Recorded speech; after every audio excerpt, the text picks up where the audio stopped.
Perhatikan baik-baik saudara. Saya sekedar untuk memberikan informasi dulu.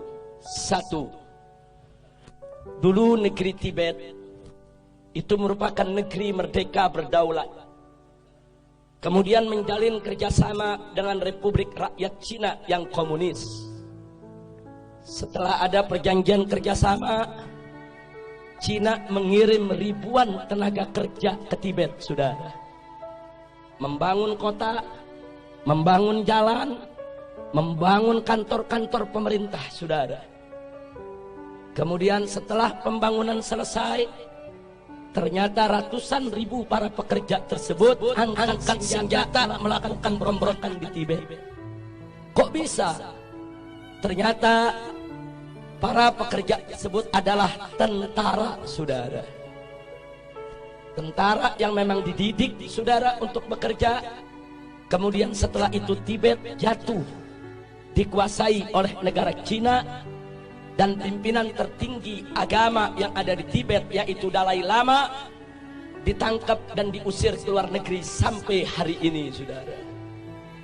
Hati-hati, masuknya tenaga kerja Cina ke Indonesia yang jumlahnya saat ini ratusan ribu orang harus diwaspadai. Karena kita sudah lihat bagaimana tegapnya badan mereka, bagaimana perawakan-perawakan mereka. Lebih tepat mirip tentara ketimbang pekerja kasar atau buruh, saudara. Yang kedua, saudara, di tengah Afrika ada satu negeri bernama Angola, dibantu habis-habisan oleh Republik Rakyat Cina, saudara.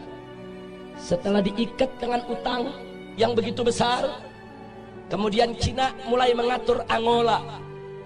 Anda tahu minggu ini apa yang terjadi? Parlemen Angola mengajukan undang-undang untuk ditandatangani oleh presiden yang isinya Islam tidak boleh ada di Angola dan seluruh masjid harus ditutup. Alasannya karena berlawanan dan bertentangan dengan adat istiadat Angola, saudara. Ya, hari ini Islam dilarang di Angola, saudara. Bagaimana dahsyatnya pengaruh Cina komunis sampai di Afrika, saudara, dipengaruhi sedemikian rupa. Yang ketiga, ada satu lagi negara di Afrika bernama Zimbabwe, saudara. Juga diberikan utang besar-besaran oleh Cina, saudara. Setelah utangnya, saudara, membengkak, Zimbabwe tidak mampu untuk bayar utang, saudara. Lalu apa ditawarkan oleh Cina komunis? Dibebaskan dari utang, tidak perlu bayar utang.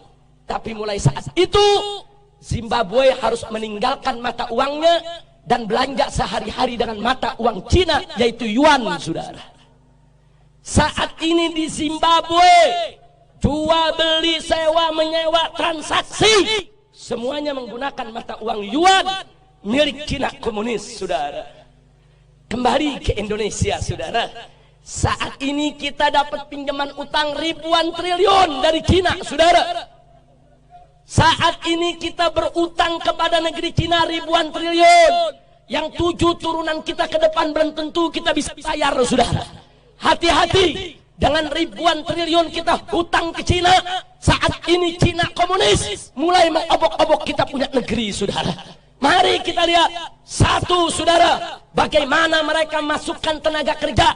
Ratusan ribu orang masuk ke Indonesia saat ini. Dan minggu yang lalu, saudara, Presiden Jokowi sudah menyatakan, mengingatkan kepada para pengusaha untuk tidak lagi bertransaksi dengan dolar ataupun rupiah, tapi bertransaksi dengan yuan, mata uang Cina, saudara. Ini bukan fitnah, ini keputusan presiden, saudara. Enggak sampai di situ, saudara. Sebulan yang lalu presiden juga mengeluarkan kepres bahwa orang asing termasuk Cina-Cina komunis diberikan hak milik untuk memiliki rumah, memiliki tempat tinggal dan memiliki perkebunan di Indonesia, saudara. Ini enggak pernah terjadi. Orang asing diberikan hak milik. Ada apa gerangan yang terjadi, saudara? Masya Allah. Ada apa ini negeri? Saya ketemu seorang pejabat, Habib, kan enak kerjasama dengan Cina. kita dibangunin itu jalan kereta, MRT, LRT. Saya katakan, Pak, itu bangun bukan gratis. Kita ngutang dan kita harus bayar dengan bunga. Satu. Kedua, kontraktor utamanya harus dari negeri Cina, bukan kontraktor utama pribumi kita.